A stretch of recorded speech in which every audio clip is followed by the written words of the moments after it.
Sometimes you tell people like your favorite moment of something they've done, and you trip their wire where they're like, that is actually one of my favorite moments, and they tell you more fucking information. This is, if you've ever watched Rick and Morty, remember the Unity episode?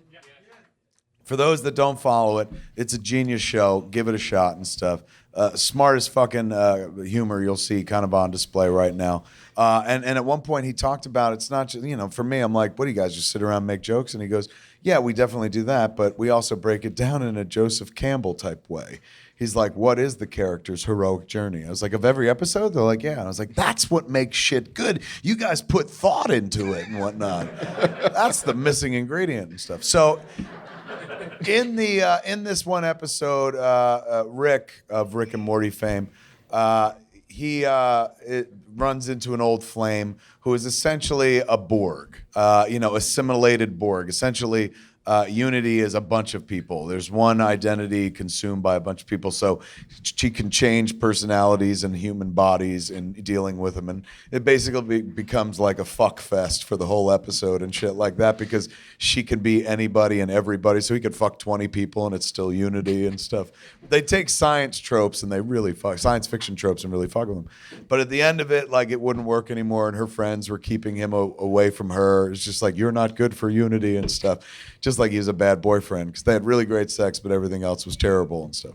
So at the very tail end of the episode, he's talking to his family, like, what about Unity? He's like, we shouldn't be together and stuff. Some people aren't meant to be, or something like that.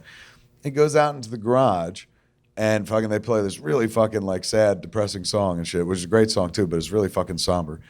And he creates a form of life. He pulls out some protoplasm, puts some juice on it, and creates life. And this thing comes to life. And as you're watching it, going like, "What's going on? Like, is he trying to build a friend? What's the story here?"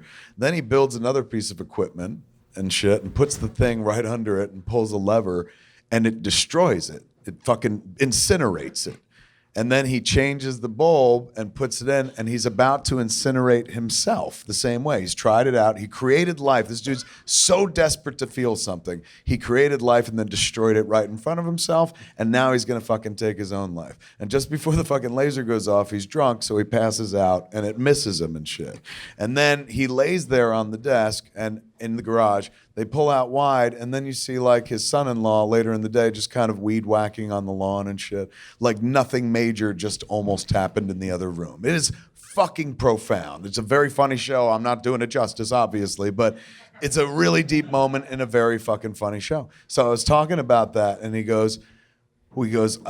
going, I love that scene. He's going, what I always saw that scene, because I was like, that's dark, dude. That's like some of the darkest shit I've ever fucking seen in my life. He goes, what makes it even darker, he's going, when we came up with it, he's going, that thing that he created and then destroyed, he was destroying, this is fucked up. He was destroying across every dimension that ever existed. So he wasn't just killing it there, because on Rick and Morty, they could pop to different dimensions.